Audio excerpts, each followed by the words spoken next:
This episode of the What's Happening Delco podcast is brought to you by Delco Meets for Business. Check us out on Meetup, register, and attend one of our fantastic networking meetings, which we meet on the first and third Thursday at the Brick House in Ridley Park, and the second and fourth Thursday at the Upper Crust in Newtown Square. We look forward to seeing you there. What's happening, Delco? I'm Rich Shane, and welcome to the What's Happening Delco podcast. Today, I'm joined by Georg and Laura Riordan of Mr. Hollywood's 3D print shop. Chris and Laura, welcome to the podcast. Thank you so much. Thanks for having us on. Well, all right. First of all, what is Mr. Hollywood's 3D print shop?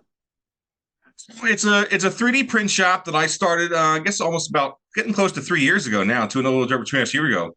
And it is a way that we create unique 3D printed items for people such as memorabilia, personal gifts, geek stuff, nerd stuff from comic books or movies, whatever the case may be.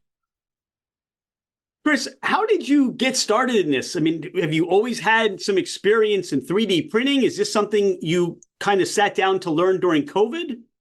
So this is actually kind of a funny story. Right before COVID, my youngest son and I had watched the movie October Sky.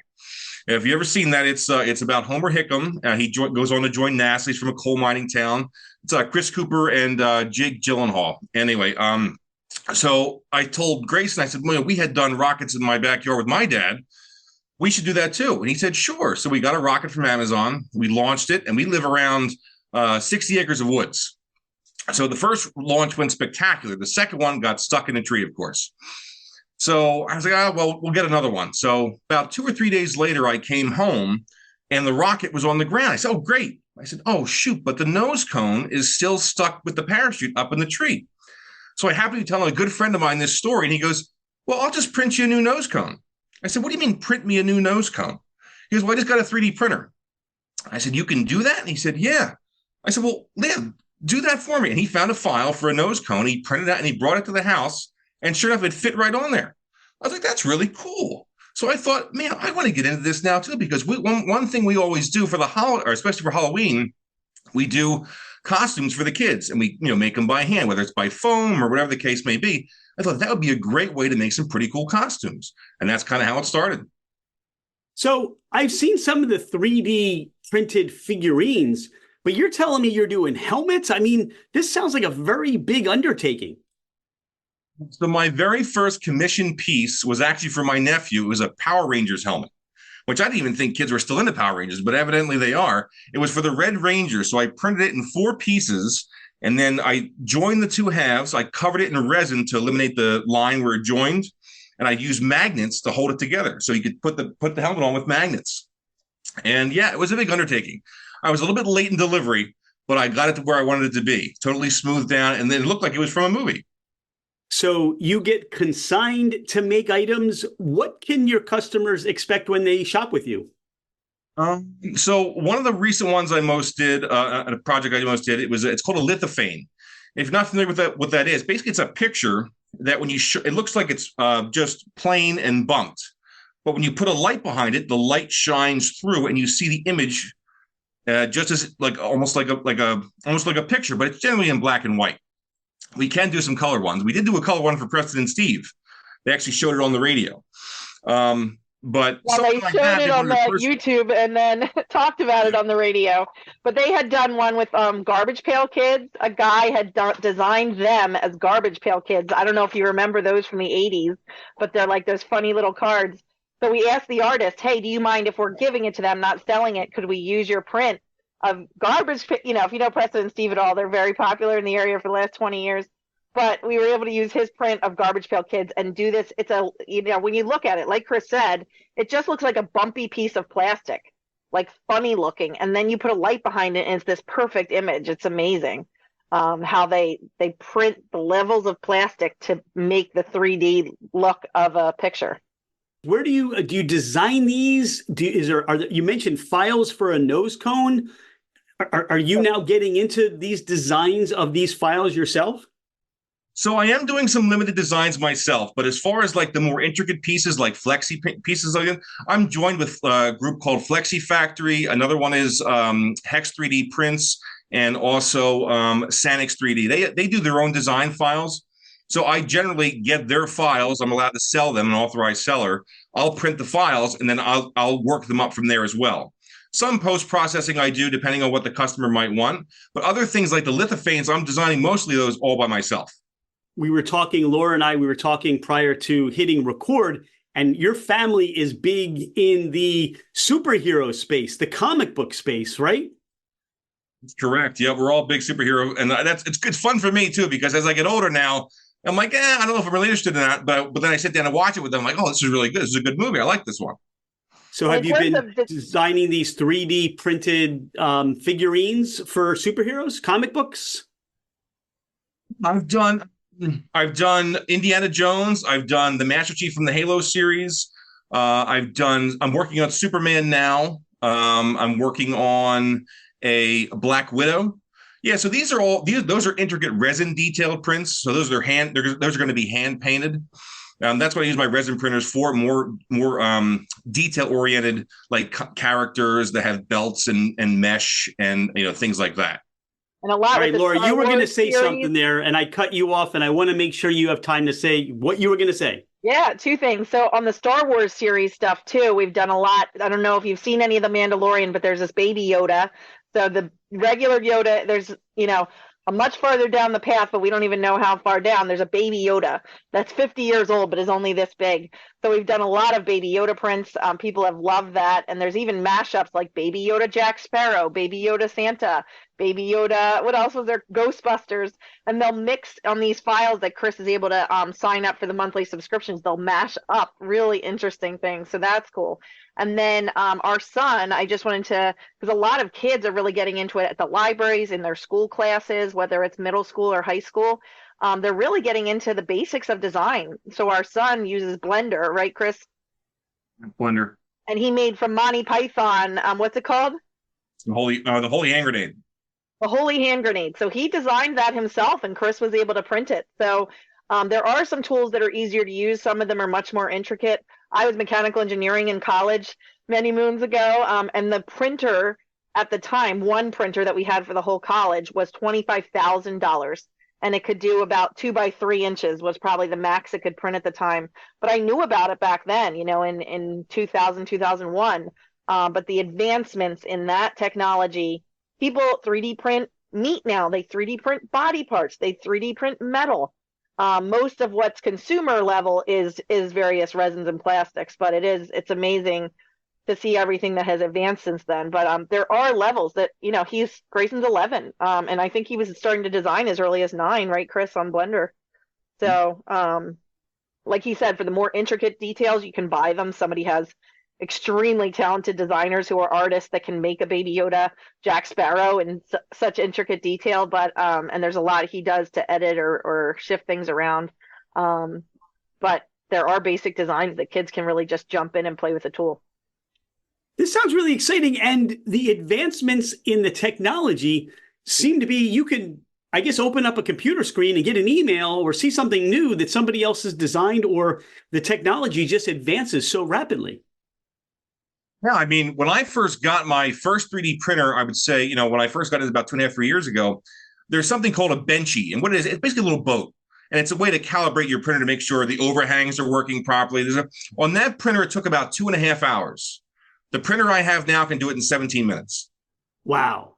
That's just in 2.5 years. That's how fast they've gone with speed and mechanical engineering there and getting it all to work together. It's incredible. So you mentioned the Power Rangers helmet. What other designs or what other prints have you done where this became more than just you having this at the beginning a hobby to where it's now become a business, and people are, you're getting those aha moments that you're really onto something? We've done the majority of our sales that we've done and got the most interaction from is when we've done the big events in like media, like the Fall Festival. We've done that now 2 years in a row. And people love the flexi prints. They love to see how big you can make things. I actually brought one of my first biggest prints I've ever done was Thor's hammer from Endgame, the Stormbreaker. I mean, it's about as tall as me. It's close to 6 feet tall. Wow. So to be able to do that, that's like, wow, how did you make that? Oh, I did it on a printer. And I connected it with wood, and there's balsa wood in the middle, and things like dowel rods, and the seams are sealed with resin to make sure it looks like it's all one piece. So people really like to get into that and see, oh wow, what you can do. And I think they're amazed, because when you think 3D printing, oh, they're going to make like a square, or they're going to make like a triangle, or just a cup holder. But when you can realize you can make a helmet, you can make a 6 foot tall sword, you can make lightsabers, all this cool stuff that you can do, people generally get pretty amazed pretty quick. Will we find Mr. Hollywood's 3D print shop at the Great Media Comic-Con this year?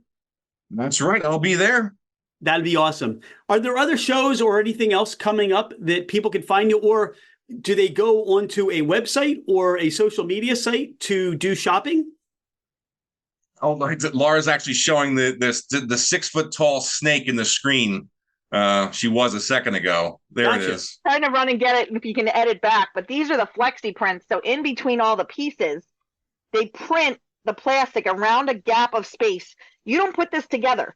This prints on the printer in one swirly spot as one piece with gaps, because everyone says he can do piggy banks, he can do snakes, he can do dragons, he can do horses, he can do yetis. We've done like Bigfoot, like huge hairy Bigfoots, and they wiggle. So all the pieces, it prints with a gap between the plastic. And they say, well, how did you put this together? How long did it take to put together? And we have to keep emphasizing, you don't put it together. It literally prints with the gaps so that it can wiggle and flex.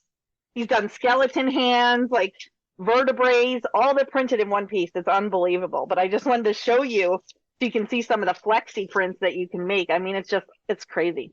All right, Chris, I'm coming to you for my Halloween stuff for this coming year, because it'll be one of a kind and nobody will have it, I would imagine. Yeah, that's one of the cool things, is that, you can go out and get injection molded things. And don't get me wrong, I mean, sometimes that's great. But if you want something truly unique and different, well, hey, can you make me this and make it mine somehow? I mean, maybe we'll do an Iron Man helmet, but we'll do it in the colors of the Eagles, something like that, something like a unique spin like that, which people generally like. So, but I will be at the Great Media Comic-Con this year. Right now, we're working on a website, because the feedback we've been getting, I'm going to be doing a website. But right now, on Mr. Hollywood's 3D Prints on Facebook is probably the best place to find me. It has a list of my work. You can message me. And that's one thing I really like, too, is that when people message me and have questions, I love to answer questions. I love to talk about 3D printing, help them with their printers if they're having problems. I helped a number of people this year for the holiday season pick out some printers, and if they had a problem or troubleshoot, help them through that, and for the most part, I'm happy to donate my time for a little bit to at least help them to get started. And then from there, we can talk about something else. Yeah. So in addition to the actual physical 3D prints, like you said, to start off, he's glad to help. But if they really say, hey, I want you to come spend 2 or 3 hours doing everything to set up my printer and troubleshoot and everything, he is starting to do some hourly consulting, which is really cool too. So like we said, a lot of kids are starting to get into it, but the parents don't know what they're doing. And if one thing goes wrong with the printer, Chris has had moments in the basement where he's cursing the gods because something's going wrong 3 times in a row and you don't know why, or a print that takes 40 hours gets to 90% and then fails.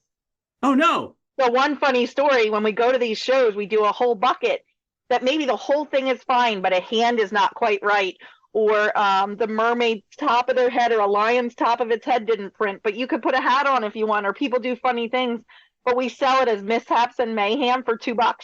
So we can't really do much with it, but for $2, we get they get something that would normally be $20 or $30, but there's a tiny imperfection.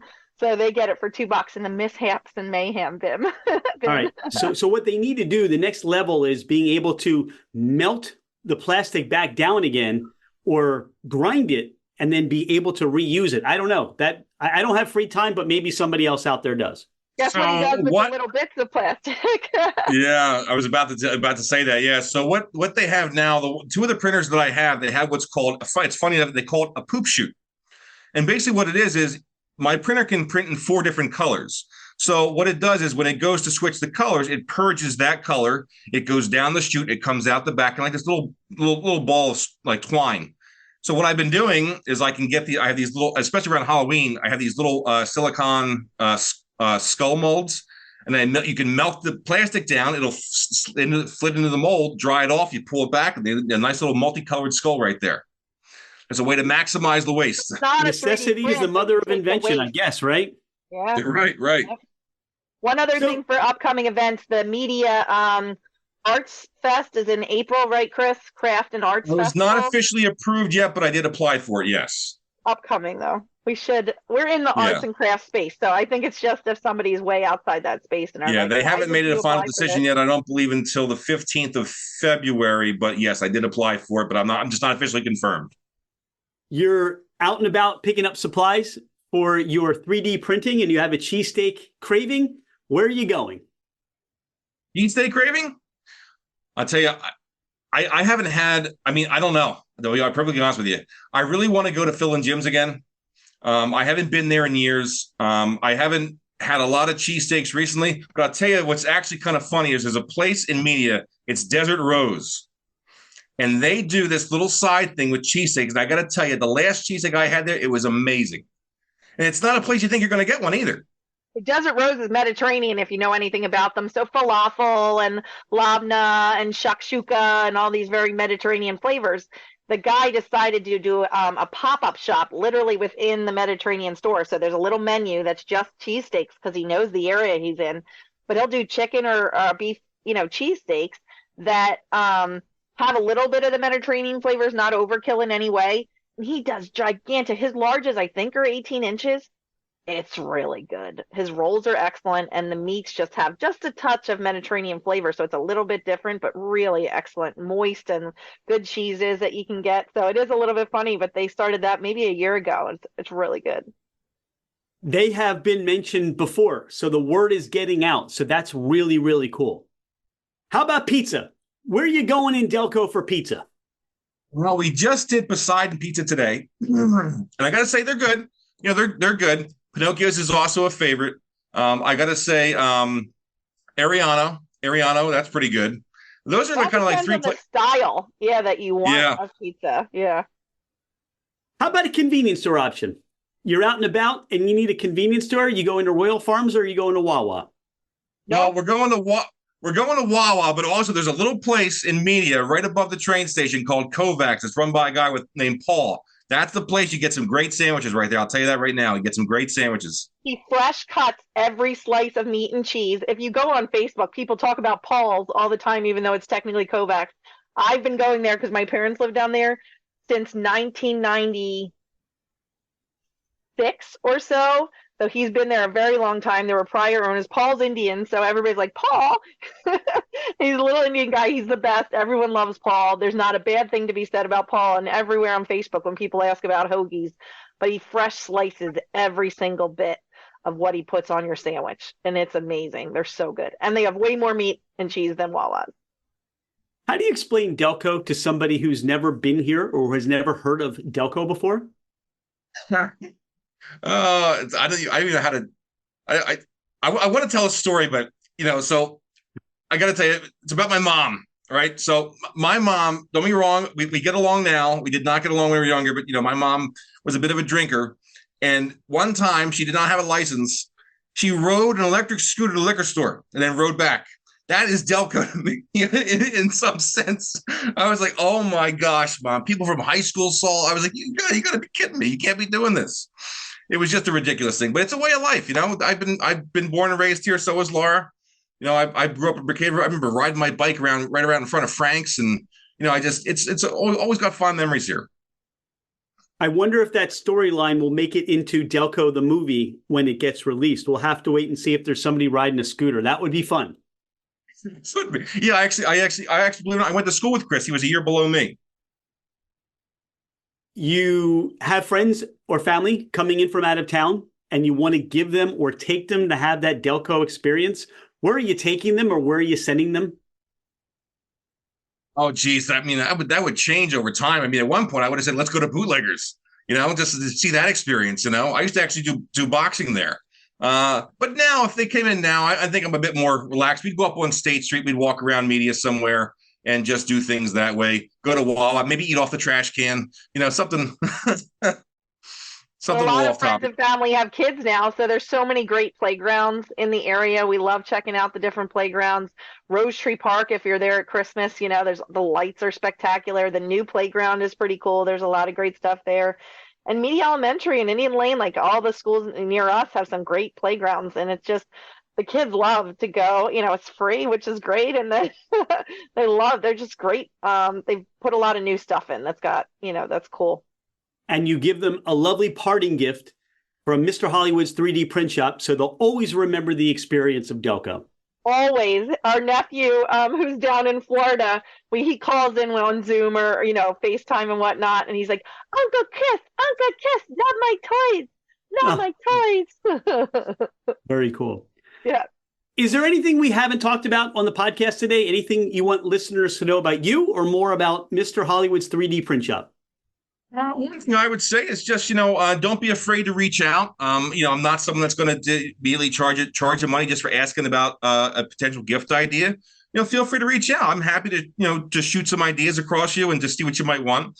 And especially if you need help with a printer, don't hesitate to reach out and ask, because with 3D printing, it's a little confusing to some people because they think of it like when you buy an Xbox. Like you buy an Xbox, you take it out of the box, you plug it in, it just works. That's really not doing anything else, but it's not like that with 3D printing, and people get really stuck very fast and get frustrated. So I love when people reach out. Don't be afraid to reach out. I'm not going to suddenly charge you money just for talking to you. Just reach out. I'm happy to shoot some ideas across you, and that's really what it is. That's what I like to do. Same thing with gifts. I'm happy to shoot gifts ideas across people and help you. Even I'll take 10, 15, 20 minutes, look up some ideas for you of what you might want as a gift. I want a light box. I want a flexi print. I want I love turtles. A lithophane of some sort. That's a Preston and Steve joke too. I love turtles.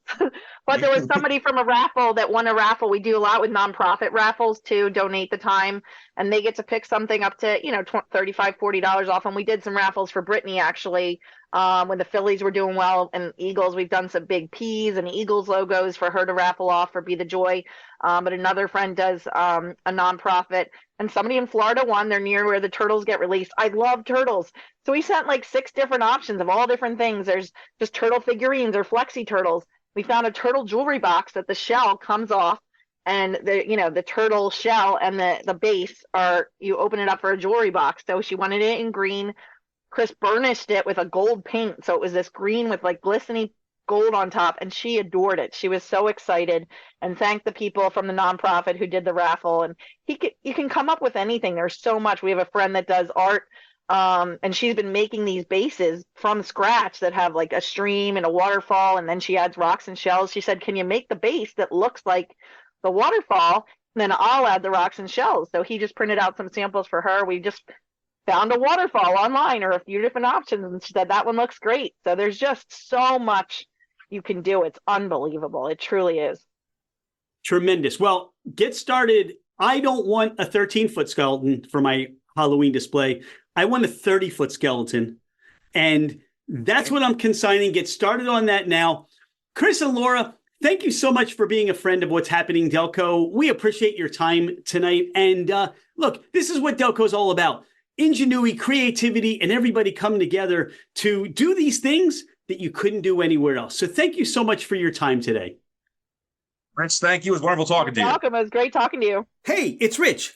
Thank you so much for being a listener to the What's Happening Delco podcast. I appreciate you taking the time out of your day to learn more about the people and businesses in our community. I have been a real estate agent for over 25 years, working with first-time home buyers to last-time home sellers. As a listener of the podcast, my gift to you is a complimentary 1-year American Home Shield home warranty. This is for buyers and sellers that I help. If you're looking to move anywhere in the United States, I have you covered with an amazing network of real estate agents. I look forward to hearing from you. My direct line is 215-313-3777, or you can email me at rshaneremax@comcast.net. Oh, by the way, I am never too busy for any of your referrals.